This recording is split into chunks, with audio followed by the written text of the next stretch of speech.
Now before we get started with this install video, I want you to go ahead and unplug your camper or your trailer from shore power. That way there's no power coming to the camper because we will be working with electrical. That's 120 volts. So if you don't want to get electrocuted, go ahead and unplug. It's also a good idea to go ahead and turn off all of your main breakers and the AC breaker just to be on the safe side. Let's get started. Hey y'all, welcome back to my channel. Today I'm going to be going over how to install a Recpro AC unit.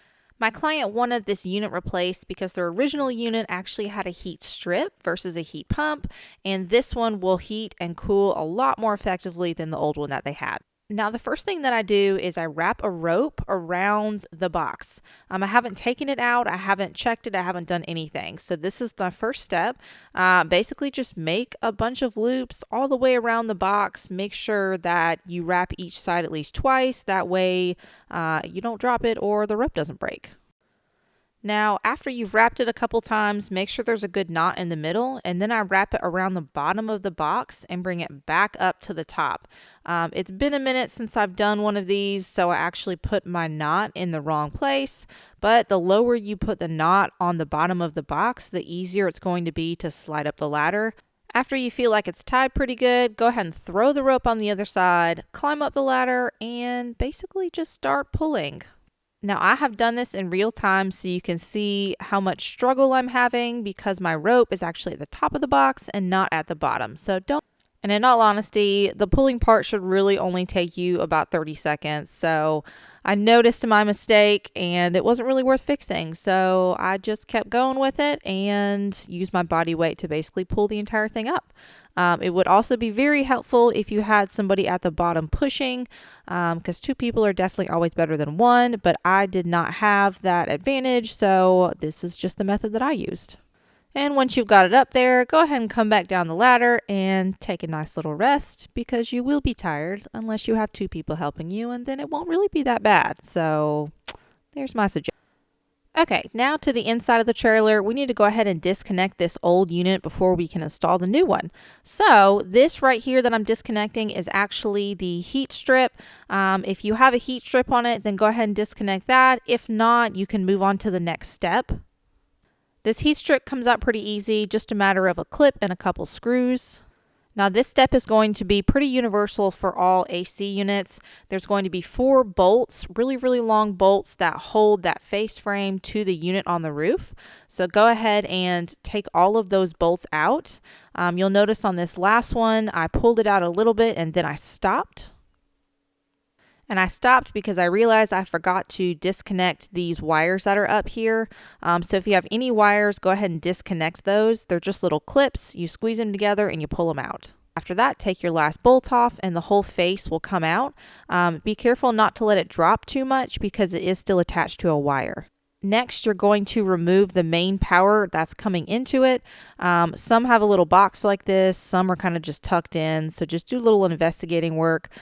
This one just has 2 screws, and then it's got a collar for the wire that I just loosened, and then the panel pops up. Then you're just going to go ahead and take the wire nuts off of these. Just pull the wires out one at a time, take the wire nuts off, and then you can slide your wire directly through that collar, and then that face should pretty much just pop off and you can store it somewhere safe.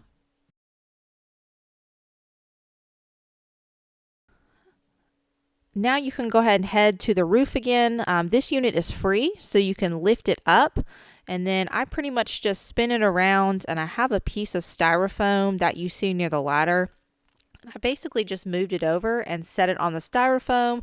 That way it was out of the way and it didn't scratch the metal roof that I was sliding it on. Next, you can go ahead and unbox the new AC unit. They do come double box, so just watch out for that. I actually ended up saving the box, and I'll show you why later, so try not to destroy it. Go ahead and unbox it and take off all of the extra packaging from shipping. You don't need that anymore, and then we're basically just going to wiggle it in the correct position. Now I will go ahead and point out something that differs from my instructions versus the manual that it comes with. The manual actually says to use self-leveling sealant around the top frame right there, but I don't do that. I think it's completely unnecessary. I've taken dozens of these things off, none of which had self-leveling sealant on it, and I've never had a camper leak from an AC unit. So I just think there's something to be said for that. But if you want to make yourself feel better and put self-leveling sealant around that 14 by 14 square, then you go right ahead. What I'm doing here is just wiggling it and making sure it looks like it lines up with that 14 by 14 hole. Now, once you've got that in place, you can go ahead and take the old unit off the roof while you're up here. Now to do this, I basically just picked it up and put it in that box that I told you to save earlier. This is really the best way to get it off. You just take it down the way the other one came up. So you do everything you did to get the other one up, but in reverse. So make sure that AC unit is in that box nice and flat. And then you're going to go ahead and wrap the rope around the box like you did before. And I just put it on top of the ladder and slid it right down. And I tell you, it goes down a whole lot easier than the other one came back up. And I think this is one of the most satisfying parts of installing these is watching the old unit just bloop, slide right back down. Okay, now we're back inside the trailer, and here is where I just center it and make sure that that square gasket is pretty centered in the square hole that's right there. That's very important, so make sure that it's centered and it's touching on all four sides. Now this unit is non-ducted, so go ahead and install the collar that's provided in the kit.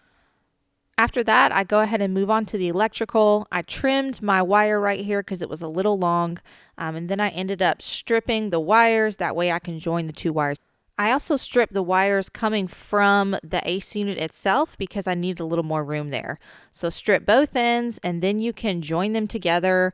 I twisted them, joined them together, and then I used a crimp nut, and I would highly suggest this because after you put all of the nuts on and they're crimped, you're going to tuck it in the corner. So it's going to be really hard for you to get to it, and you definitely don't want any loose connections there. After all of your wires are twisted and crimped, you can give it a little bit of electrical tape and then tuck it in that corner. Now included with your kit are some bolts, washers, and then there's a long flat washer. And this is the order that they go in before you put them up into that panel you see right there. What this does, it's basically a long bolt that goes from that plastic face right there all the way up into the AC unit. Now, I highly recommend not dropping it on your head like I did, but, if you got to make choices, then, own it. But it's okay, it didn't hurt that bad. So, get all four done, hand tighten them first, and then you can take your drill and just drive them in. I have not tightened these yet. I just drove them in enough to where it's not super loose. Now also make sure that that flat washer is in line with the markings on the actual face itself.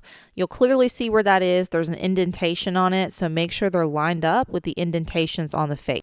Now also remember that these don't have to be super tight. You just want that gasket on the roof compressed enough to where water doesn't get in.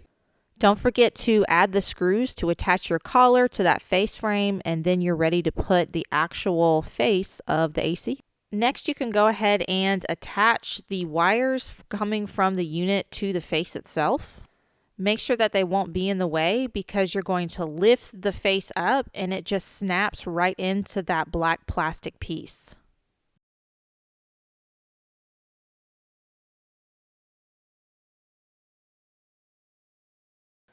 After it's snapped in, there's actually 4 screws that you're going to put in, and that holds that face up into the black piece. And then the last step is going to be turning on all of your breakers and your power and checking to make sure it works. And it does. Yay!